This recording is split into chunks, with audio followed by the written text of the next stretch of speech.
Hey, what's going on YouTube? It's Pyromancer here, and welcome back to my channel. I hope you're all having a wonderful day, and today we're going to be talking about Eonar, the Lifebinder.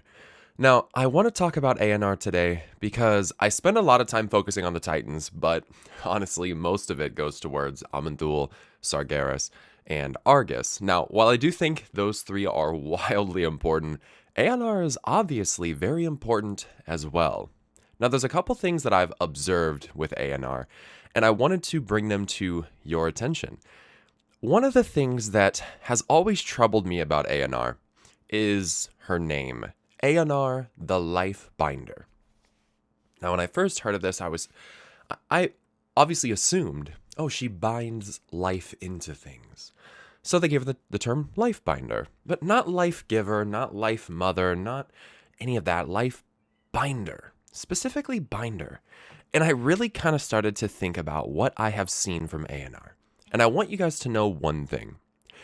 Eonar is the one who gave her powers to Keeper Freya. Keeper Freya is the one that used the Emerald Dream to basically disperse all sorts of beautiful verdant life throughout the world in areas like Ungro Crater, Sholazar Basin. She used these as her learning grounds, if you will, kind of like a playground to kind of experiment and see what she could come up with.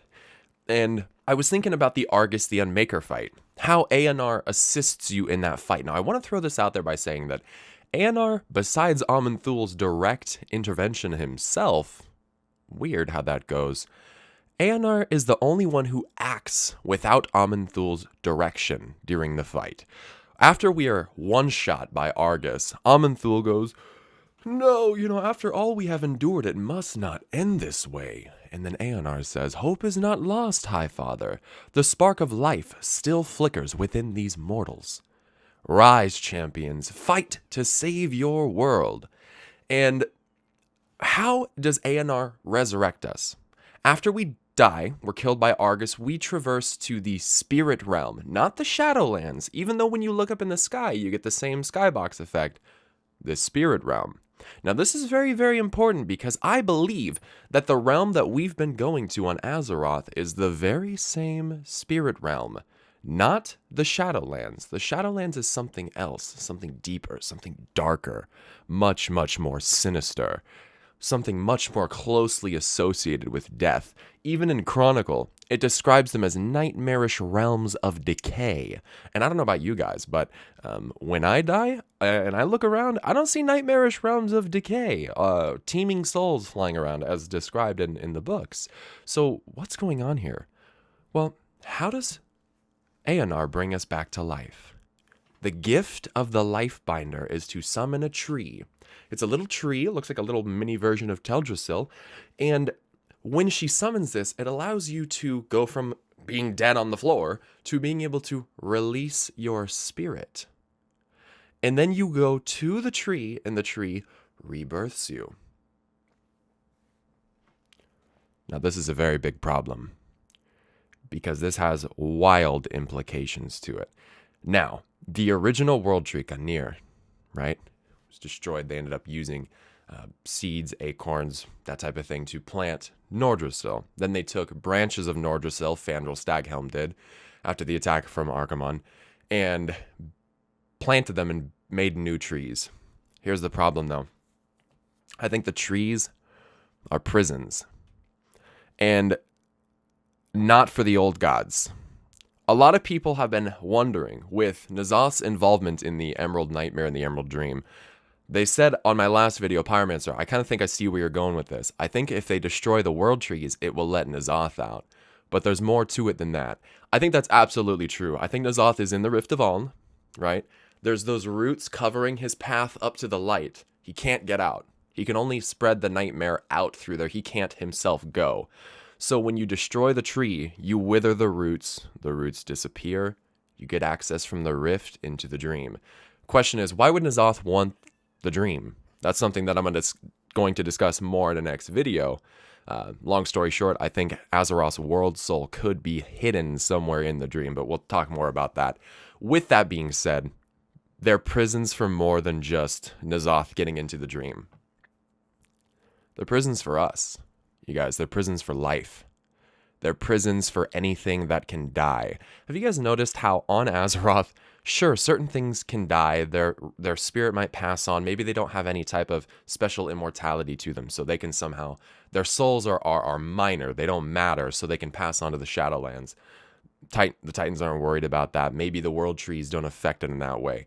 But the problem with what these world trees are doing, Teldrassil, you can read in Stormrage, Teldrassil's roots go all the way down and spread all the way around Azeroth. They're like a net, basically, that covers the planet.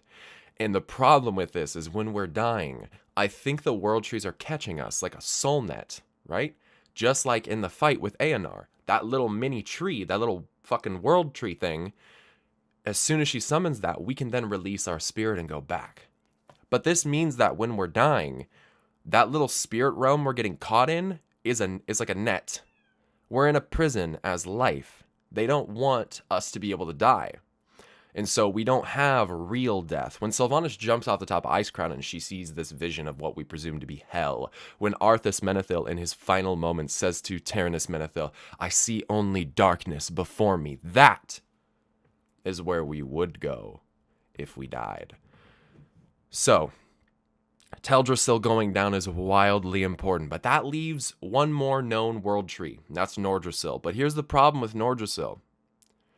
Its location is very important. Where is it? It's on the top of a mountain. One of the highest, if not the highest mountain peak in all of Azeroth, according to Chronicle. High Mountain is up there, but whatever. The problem with that is Nordrassil is on a mountain. Think about this. So you have Teldrassil at sea level. Teldrassil's roots go right down into the earth. They encompass the earth. But then you have Nordrassil up here on a mountain. So there's all this mountain space. Well, pretend my head's the mountain.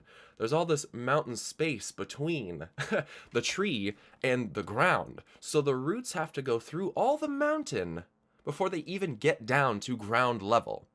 So Nordrassil's not as important.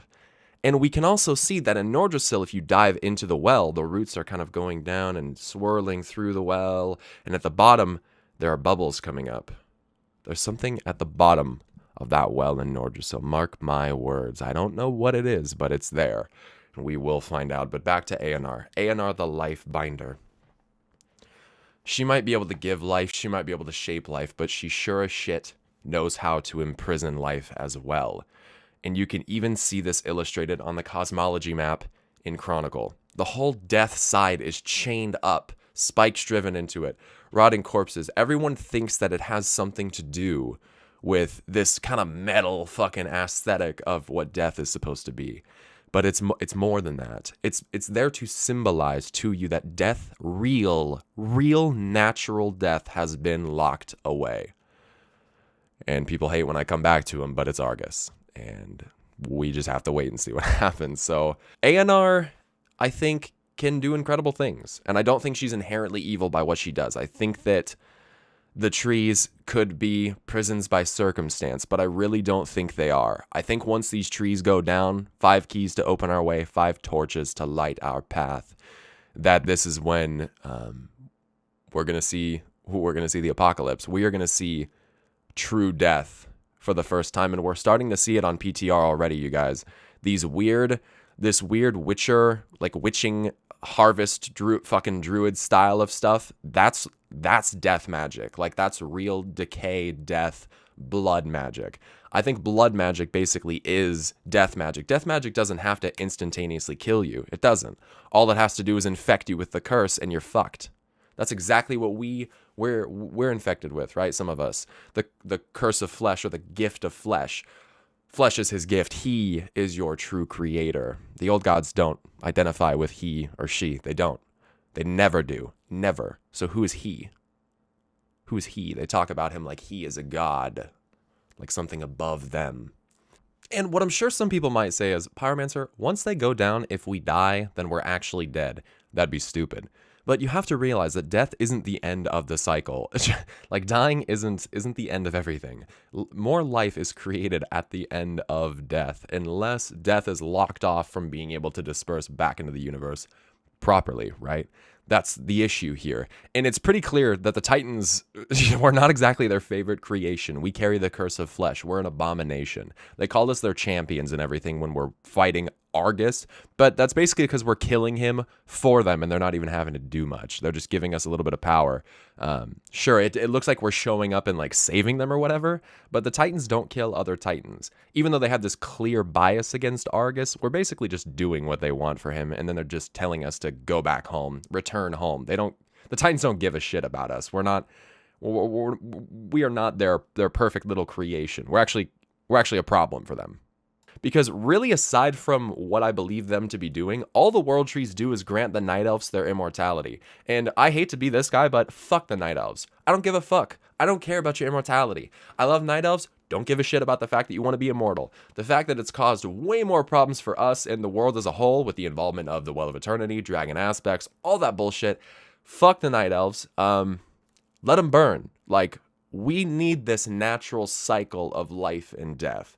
Even if the trees are sucking up some of the soul energy and feeding it to Azeroth through the dream or something, even if that's happening, I don't think it's enough. I think she's being suffocated. And Sargeras just gave her a nice shot of exactly what she needed with his sword. So anyways, you guys, drop a like on the video if you like the video. You know how it goes, man. Subscribe for more. I got a Twitch, Twitter, Patreon, links in the description below. Check me out on Twitch, though. I've been streaming a lot lately. We had like 250 people hanging out yesterday at one time, so I appreciate that. Make sure you come and check that out, you guys. But until next time, stay awesome, and I will see you guys later. I just dabbed out at the end of the video, dude. The video was totally fine until I did that. Totally fine. Oh, man.